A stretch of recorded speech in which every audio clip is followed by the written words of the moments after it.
seja muito bem-vindo aqui no canal da PMP. Eu sou Dora Estevam e hoje o nosso convidado é o Procurador de Justiça, Mário de Magalhães Papaterra Limonge. Doutor Limonge, muito obrigada por ter vindo aqui até a PMP para a gente conversar um pouquinho. Eu que agradeço. Muitas vezes se fala que nós prendemos demais, que a superpopulação carcerária decorre de um excessivo rigor no cumprimento da lei. Eu divirjo disso. Claro que há questões a serem enfrentadas.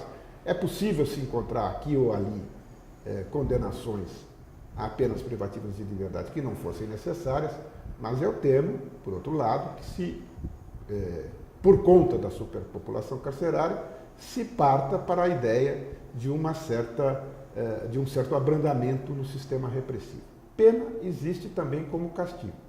E, neste caso do indulto, neste recente caso do indulto, está claro que a última coisa que preocupou o governo ao editar o indulto foi a superpopulação carcerária. Ele visou beneficiar determinados delinquentes, os chamados criminosos de colarinho branco, cuja presença no sistema carcerário é irrisória.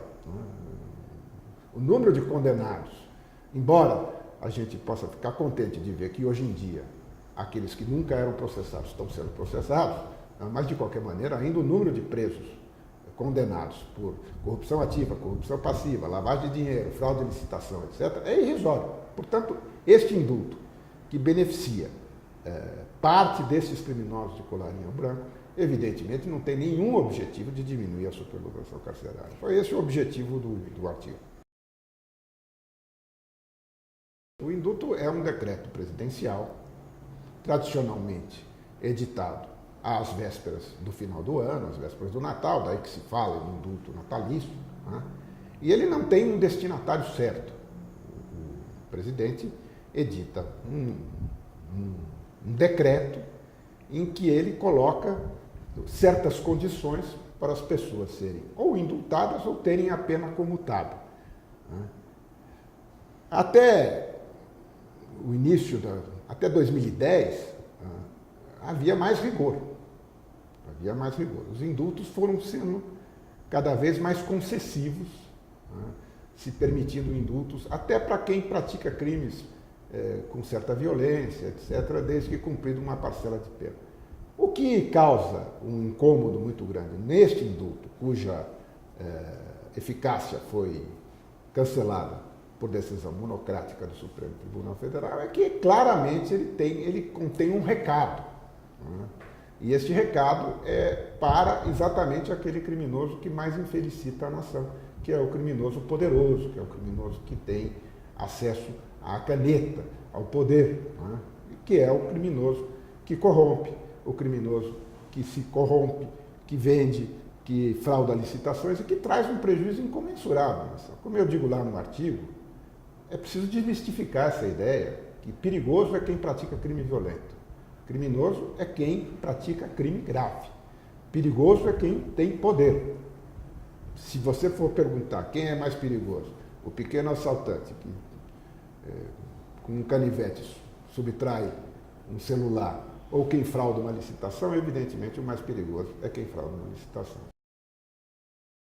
A gente faz pressões e neste particular nós temos representantes do Ministério Público aqui no Estado de São Paulo no Conselho Nacional Penitenciário, que é quem assessora ao Ministro da Justiça. O indulto é um decreto presidencial, mas evidentemente o presidente dispõe de uma assessoria, dispõe de técnicos por seu estudo. E os representantes do Ministério Público que lá estão, né, desaconselharam que o indulto pudesse beneficiar quem tivesse condenação por crimes contra a administração pública.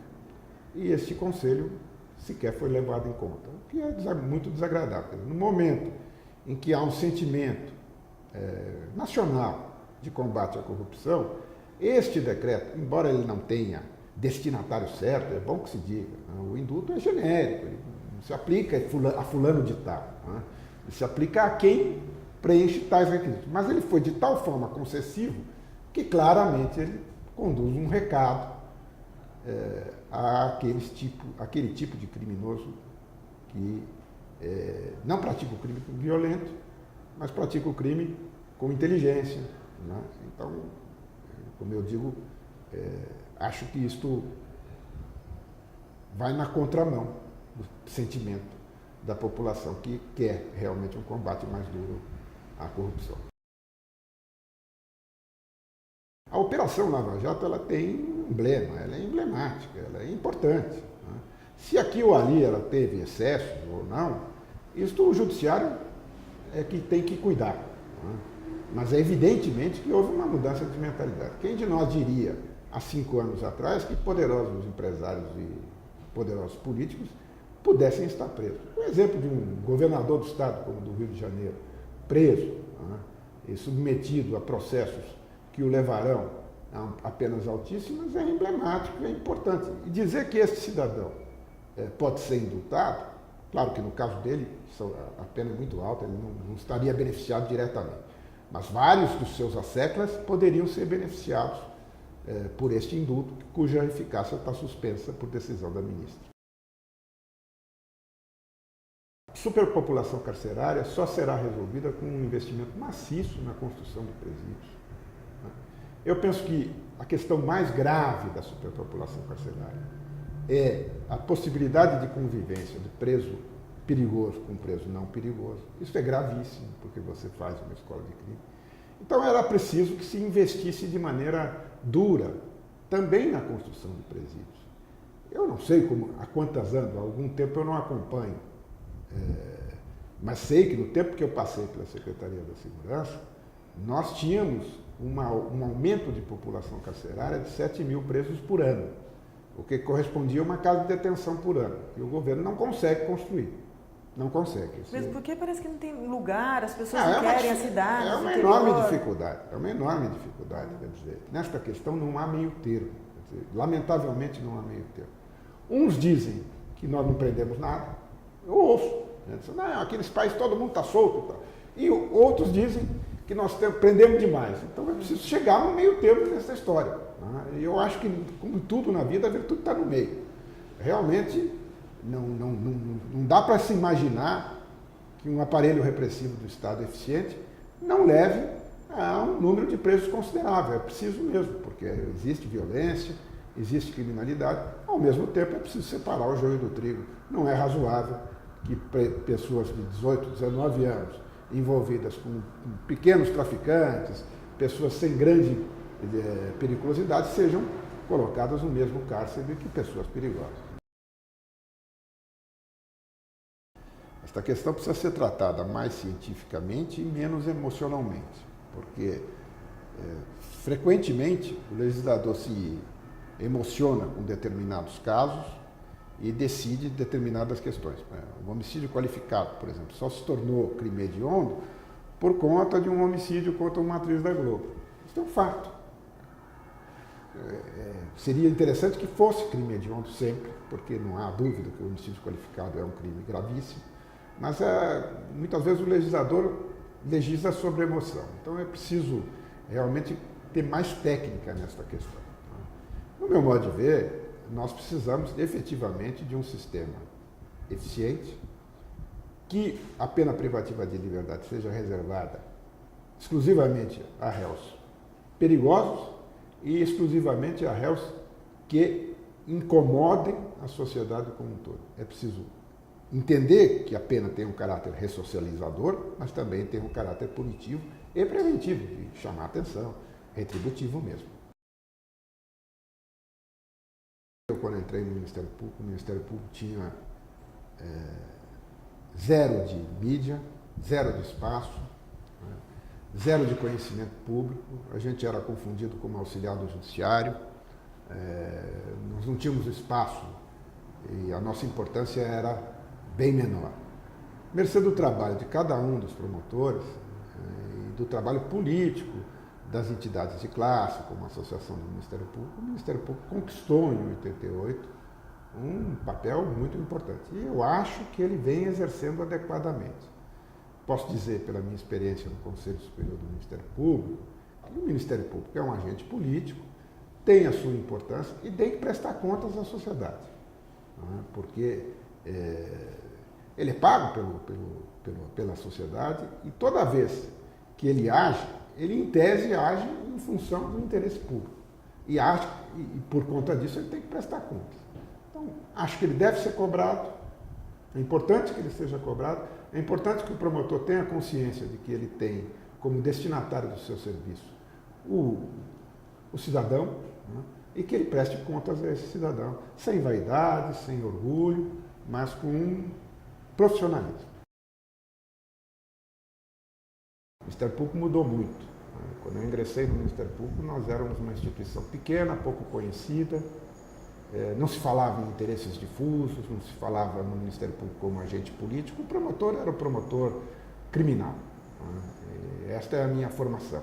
Quando eu ingressei no Ministério Público, nós tínhamos o promotor de justiça criminal e o curador que trabalhava na área civil, como custos légios, como fiscal da lei, mas não havia atividade importante que nós conquistamos em 88. A partir de 88, o Ministério Público, de fato, adquire um perfil muito mais interessante, muito mais apaixonante, e ele foi se adaptando, foi crescendo, e eu vejo hoje com muito bons olhos a instituição. Foi uma experiência muito interessante, muito rica. Eu já tinha me afastado da atividade meio do Ministério Público quando eu fui convidado pelo Dr. Marrei para ser coordenador do Centro de Apoio Criminal da capital, na sua primeira gestão. Eu era promotor do júri e vim para o Centro de Apoio e comecei a entender um pouco de administração dentro do Ministério Público. Nosso grupo que assumiu a organização do Ministério Público foi entendendo como a instituição estava reagindo. E, surpreendentemente, para minha surpresa, na segunda gestão do governador Mário Covas, o então secretário, nosso colega Marco Vinícius Peteroso, me convida para ser secretário adjunto de Segurança Pública. Eu aceitei o desafio, foi uma experiência interessante, fiquei 4 anos no governo, 2 anos com Mário Covas e 2 anos com o governador Geraldo Alckmin, sendo que no último ano eu fui para o Palácio, trabalhei como secretário adjunto de governo, o que me deu uma visão administrativa muito interessante. Eu sei que hoje há uma proibição dos membros do Ministério Público servirem o governo. Eu ingressei no Ministério Público pré-88, aliás, bastante tempo antes de 88, e eu fiz a opção e não me arrependo. Foi uma experiência interessante, acho que enriquecedora para mim. Procurei auxiliar o Ministério Público no que era possível, no relacionamento com a polícia, no relacionamento com o governo, e depois, essa minha experiência, eu acho que trouxe para a instituição, nos cargos que eu ocupei no Conselho Superior do Ministério Público e também na Escola Superior do Ministério Público. A associação sempre fez parte da minha vida, né? E era muito agradável, sempre foi muito agradável, né? Um lugar de muita sociabilidade, né? Desde que eu ingressei no Ministério Público, eu participei de grupos de estudo, fui muito a congressos, enfim. Eu tenho pela associação um apreço muito grande e ela representa a instituição. Sem dúvida, suas diversas diretorias sempre souberam acompanhar as reivindicações do Ministério Público, as suas lutas. A associação sempre foi muito participativa.